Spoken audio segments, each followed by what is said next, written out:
All right, we're back on. We're talking about 227, and you were telling me about the homeless episode. Right. The nice thing about it was we had the real homeless people, and they were saying, this is great, I could really do this. And they were just like any other actor. I mean, they were not nervous. They were really into it, and they enjoyed it. And I tried to get a move to, let's try to let, when you have a crowd scene and you're hiring extras, let's try to pick up a portion from the homeless and give them an opportunity to get back on their feet. Well, such a belly aching you ever heard from some of the people who were extras.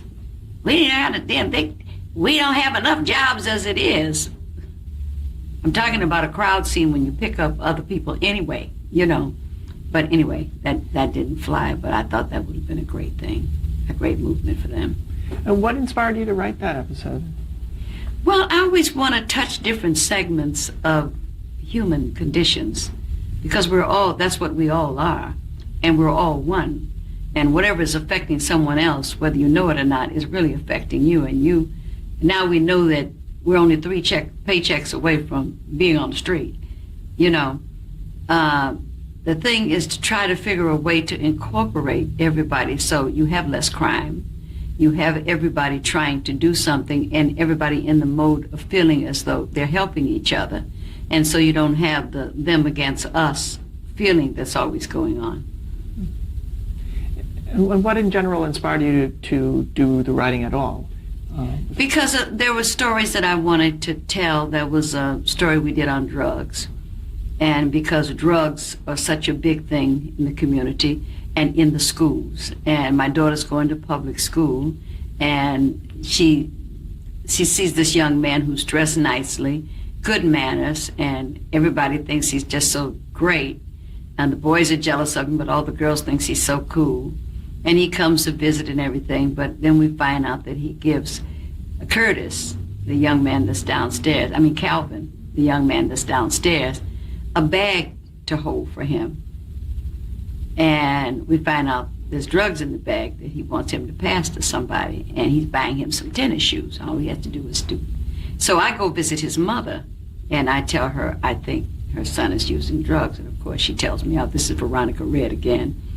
And she tells me off and tells me that her son, the car he's driving this new car, and all the girls are excited.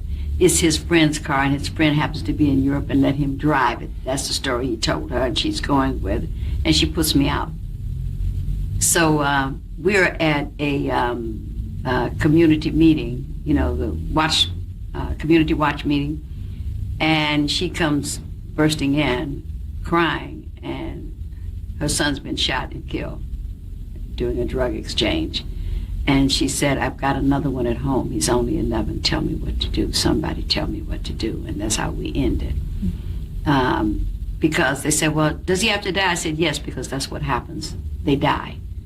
And we need to leave that message out there that mothers need to pay attention to what their children are doing. Then was there any how much resistance did you deal with in terms of, you know, it's a comedy show? And well, you see, I think comedy also can teach. And still, there can always be a message in with the comedy. Just like with the homeless, the fact that it's me homeless is the comedy.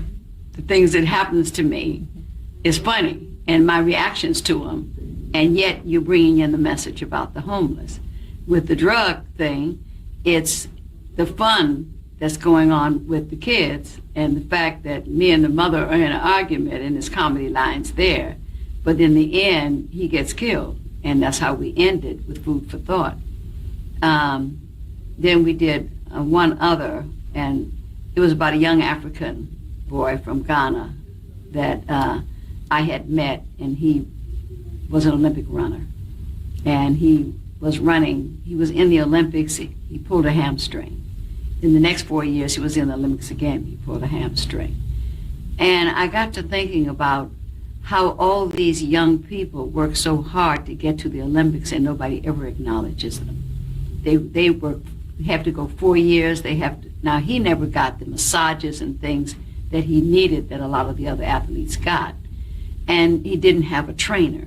So I met the trainer, he told me about the trainer John from UCLA. So I called John and asked John, would he train him and coach him? So he said yes. So he was doing that, and then I thought about writing the story. And so we had John in the story, and of course FloJo, before she made her transition. FloJo was our guest star because they wanted to be FloJo. I said, FloJo can be in it, but the message has to come from Willie, because FloJo is a star and everybody expects her to say this, but Willie is a runner who represents all the other athletes in this country that never get any attention. So we put on a mock race, and of course Jackée is being carried around. Why she's being carried in a bathing suit when it's snowing and everybody's doing this, why, I don't know, but that's funny in itself. And so we put on a race, and the thing is, my daughter is a runner in school, and she didn't win, so now she don't want to run no more. So we invite FloJo to be she comes to help the community and to be our judge. And so they're running, and it's snowing, and it's getting worse, and FloJo's husband, who's such a wonderful actor, because she's standing there, he's the only one going, I said, you're really putting on the cold. And so Willie's running, then everybody decides, it's snowing too hard, we're going inside. So they go inside, and Willie doesn't come inside. So my daughter Brenda notices that he's still out. Where is he? So she goes outside, and he's still running. So he runs past, and she said, why are you still running? He said, I have to reach my goal. So she said, oh, I understand. You want to get the goal. The goal is important. He said, no, goal is good, but not the important thing. The important thing is to reach my goal. And he still had so many laps to go. And so she said he had half of them. If he had said, I got 5, she said 2.5. And he looks at her, and she starts running with him, and we end with them running. Be honest in the comments. Do you remember this episode? So I like to do stories that are food for thought for people, but are also fun. So in comedy, I think you can do that. Just as drama can have comedy moments, comedy can have dramatic moments. And what was the general premise of 227?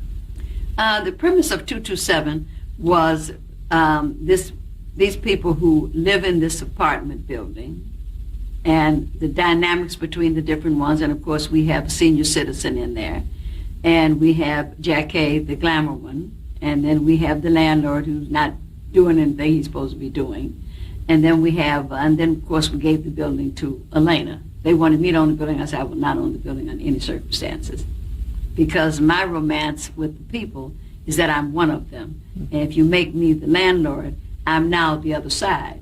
And I said, and I don't know what that would mean, and I'm not willing to find out. So I refused to own the building, so we let Elena own the building, so I could have problems. Because once you take those challenges away, and it's the same thing Isabel had. Now she's the star of the show, and now she's the wife, and she has to act this way. She can't do all the crazy things that I do. Mm-hmm. And so you have to understand what your role is and what works for you. And so in 227, we brought Jackée in, and they wanted the show to be between me and Jackée. But I said it doesn't work, because Jackée is like Mae West. Jackée can do what she does alone.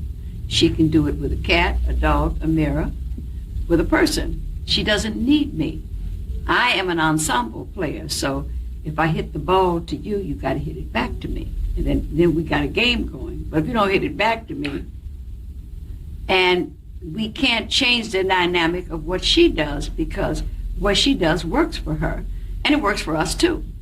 So, we just had the best of both worlds. Well, now you produced the pilot of the show. Did you produce the series as well? Well, I was uncredited producer. I was exec producer with all rights, courtesies, and privileges, whatever that means, and but no credit.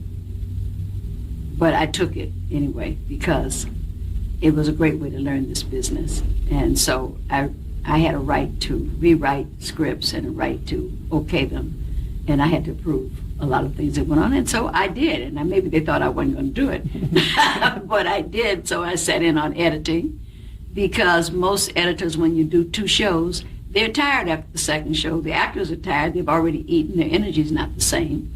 And you got bright moments in the first show, and you lose them because you have nothing to cut to.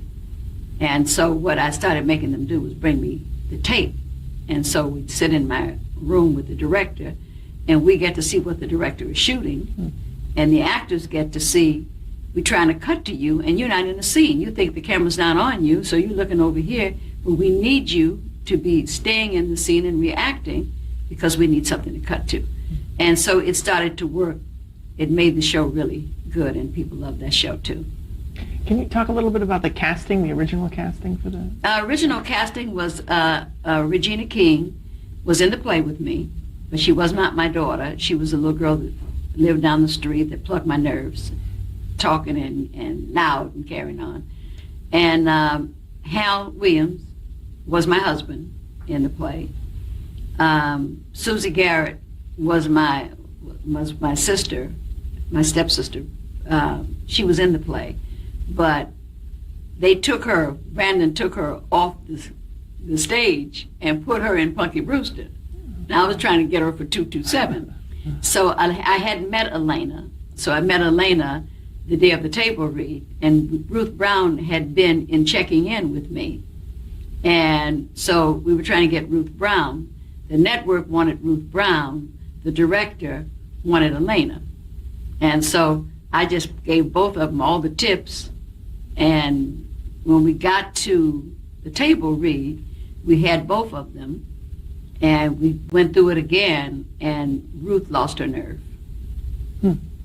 She saw Elena, and she lost her nerve. And they picked Elena. She didn't do what she had done before. And so they thought it would be funny to have her popping up and doing things. But I told her, we would hire her, we would have her on the show. But I told her, I said, you see how God works? You went and did this Broadway show, and you got the Tony for Black, and then you've been in Paris. So that's where you were supposed to go. You weren't supposed to be on this show. We always want to do things because we don't know what the big plan is, So anyway, that's how we got Elena.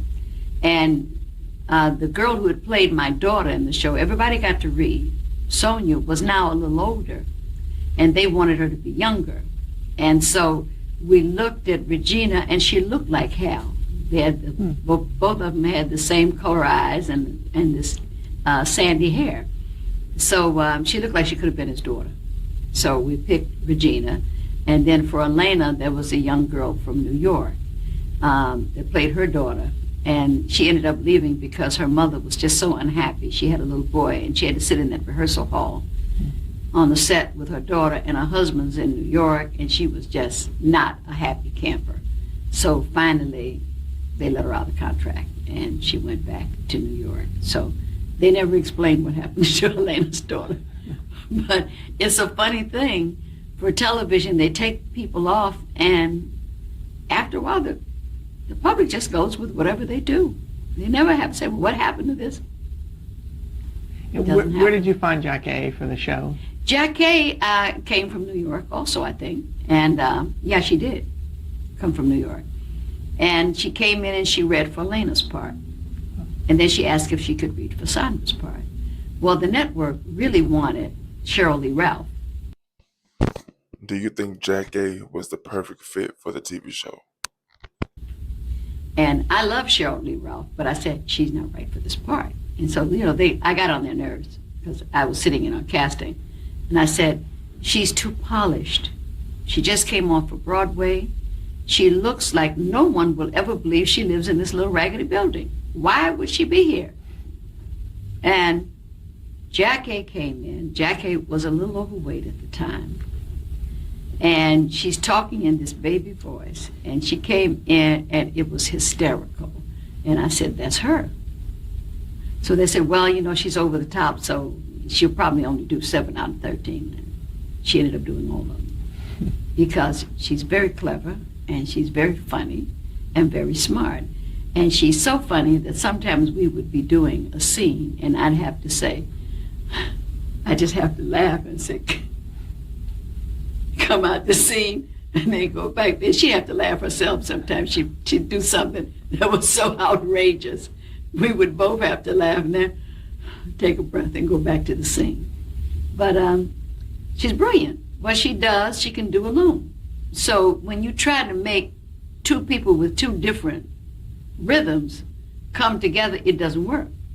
You know, she had to do it. It was great having her on the side as a separate story and let her come down and create problems for me. But then they decided, well, we don't need Elena. I said, you do need Elena, because why would I let this girl in my house? I wouldn't let her in. I said, I let her in because Elena brings her.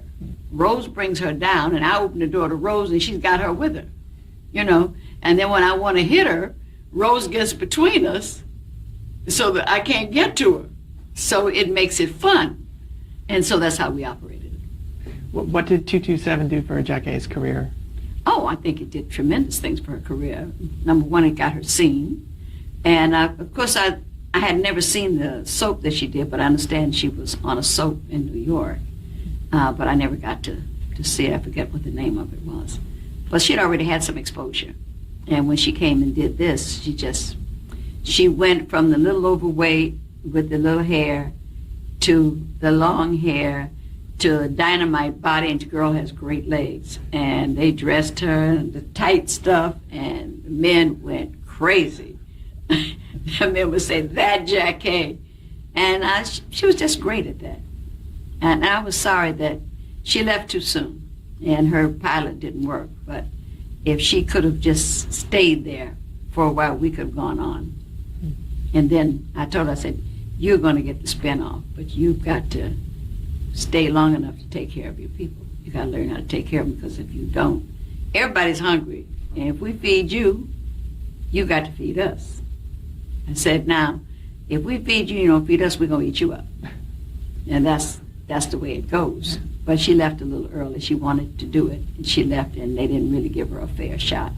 She only had one episode on her pilot. They should have given her at least 4. Give people a chance to see where she is, and give it a chance to grow. But they didn't really do that, so she came back. I wanted to ask you about some of the other individual actors. We've been talking about them, but you can just say a word or two. Hal Williams. Hal Williams is a great dramatic actor and does not really care that much about doing comedy. But he was great. The men loved him because he was the kind of man that men like to be. And they liked that. All the guys really liked him. And so it worked. But he doesn't like to sit around if he ain't got the lines, just sit around, you know. And I said, now, when we're in a room, some people are talking and other people are either talking to each other or they're observing.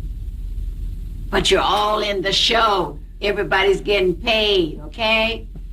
So that was the hardest thing, to get them to be in the room when they didn't have anything to say. What about Elena Reed Hall? Elena was a doll. Elena was used to being on Broadway. She's a singer and did musical comedy and did a lot of stuff on Broadway. Now she's in this role, and actually she thinks she's going to do a lot more, but when you get a character like Jackée, you're going to feed the stuff to her because she's funny. And Elena's job was not to be funny, but to be supportive, as Isabel's was to be supportive, not necessarily to have all the jokes. And so everybody wants the jokes, and they're not going to give them to you. And Jackée, she was a natural. So I said, I'm here to be funny. Jackée's here to be funny. So we had a meeting at my house. I said, kids, you guys need to be funny because we need the young energy. I said, Hal, you're here for support. Helen, you're here to be funny. So don't ask, how come I got to say that? You're here to be funny. That was Pearl. And they did a survey, and all the young people loved Pearl. She was a hit with all the young people. And so that was really amazing. Then Hal was told he was there for support. Elena was told she was there for support. And we got 9 characters. So I said, Jackie's going to get most of the shows. I'm going to get most of the shows. But we're all in them. We're all in all the shows. That's the great thing, you know. Well, when did this meeting occur in terms of the run of the show? Right after the first season. Because everybody really needed, they were plucking my nerves. Everybody really needed to understand what they were there for. And we need to have that conversation. And how did everyone react in general? They were pretty cool for a season. But, you know, it's just difficult. It's a business. You know, you got to take care of the business or there ain't going to be no show. And so you have to think of the business of what you're doing with your character when you're performing. There's the show, and then there's the business of the show. And when you're talking, I got to support you. And when I'm doing it, you got to support me. And the audience feels our vibrations, and they can tell when they're off. They can tell when you love each other, and they can tell when you don't. So if you're feeling something, they're going to feel it too. You know, so you got to bring your energy, and you got to bring everything, because the star of the show is the script. The show is the star. And the rest of us, we come together to make that show work. And that's what it's about. A couple more names. Regina King, did you see the great things to come? No, that child is just in orbit, and I keep asking, don't you remember you got a mama? When you're doing these movies, don't you remember to tell these folks you got a mama? And she just laughs.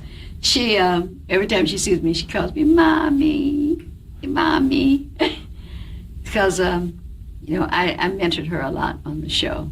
And she was an actress when we were doing 227. She was an actress before then. She was always doing theater, and she was about 9 years old then, but she was always a good actress. And Helen Martin? Helen Martin was, Helen was something else. And I asked for 2 people when we did the show that I had to have, and that was Hal Williams and Helen Martin. We had a blind man in the play, and they didn't want the blind man. I said, well, we got to have a senior. We got to have somebody who's old enough to feel like they say anything they want to, when they want to, and they don't care how anybody feels about it. So that's Helen. So they didn't have any problem with that. I said, Hal, we have to have, because he's been my husband for 6 months on the stage. We already have a chemistry. And I don't know what that means in trying to find somebody else. I don't want to have the time trying to work into a chemistry. We got the chemistry, all we have to do is work out the lines now. And so they said they were very happy with that. So we got Hal. And then we got Regina, and that worked. And now Calvin had never done any acting before. He had been in a gang years before, and my daughter took him down, because we had a theater, and my daughter took him down to the theater and had him working at the theater. And they were doing props when we were doing 227. And the set almost fell. And she walked back there, and they were sweating and holding that set up with their hands. And so my son took him and coached him. And Calvin Curtis is a fast study. He would give him the inflections, what he's supposed to do with that, and he'd come and he'd do it, and he beat out all the professionals. And so we ended up with him, and he had a fresh quality that was really inspirational, and it was fun. I always remember the scene he did with Jackée when he thought that she was interested in him. And she was bringing him up to talk, and she said, Calvin, I like you. And he said, I like you too. And he kept getting closer. And it was a hysterical scene because he was so innocent. I just loved his character. Him and Regina both. Did you get to bring in from the African American community actors that you wanted to give work to? Everybody who was in that play had a scene on that show. Everybody who did anything in the play. They all got a chance to read for the parts, and they all got a chance to come in and as a guest and do something. And there were different people who wanted to get into the business, but who were actors, and I knew were actors, but weren't in the union. So I would help get them on as extras. And I'd say, now join the union because I don't know if I can get you back on. And then the stage manager, he'd call people and I'd give him a list of people that I wanted to call. And so it just worked. And some of those people have gone on to do things. And some that wanted to take the money, I said, fine. They went on because you're not serious, you know. But it was really a rewarding experience for me all the way around. In terms of learning the business. The whole thing, Yeah. because I paid attention to everything. Even set. I remember we had a party, and it was I think it was an anniversary for my mother, who was Bea Richards, and my father was Whitman Mayo. And I looked, and all the gifts had the same wrapping. So I went to the set decorator and I said, all these people would not have shopped at the same store. Oh, it's pretty, but it's not real. So he changed some of the wrapping. And he hadn't caught that. But there's different things that you're watching everything, what's real, what's not real. And just watching it, you can tell. And I always pay attention to the sound man, you know, what he needs, what the lighting man needs. And because everybody's important, you know, they don't get the credit, but you have lighting, well, they do when it's time for awards, but people don't realize that there's no show if you don't have them. They're all part of it, and they may not get paid that way, but they're all very important. All the camera people, all the lighting people, all the sound people, the decorators, everybody has a role to perform. The wardrobe, and everybody is meticulous about what they're doing, and they put that show together. And, of course, the producers and the director on top of it, and they head up the whole thing. So you were there not just as an actor, you were producing Right. as well. Right. And who were the directors? Who were the people who were doing the show? We had Garen Keith as our main director, Mm-hmm. and then we'd bring different guest directors in. What did he bring to the show, Garen Keith? Garen had been a director for a long time. Mark Warren's show, I can't think of the name of that show, he directed that show, and he directed a couple of others. And so when we got him, he was very polished. We first started with Oz Scott. Oz Scott was our first director. And then we got Garen Keith. And we got Ed Cambridge. Ed Cambridge was stage manager from Broadway and a great director for plays, and also did 227. And we tried to bring him to television, but Ed in television just did not work, and I don't think Ed. In television, you got to direct the cameras, not the actors. I mean, you direct the actors until you get to the show, then you direct the cameras. On stage, you direct the actors, and then you cut out, and they do the show. And so it's a little different. And I was trying to help him be a director. It didn't work, and he wasn't happy either. Okay, we're going to stop there right at the end of the tape. So tell me, which character was your favorite character on the TV show 227? You have just watched Marla Gibbs' interview, part 4 of 6.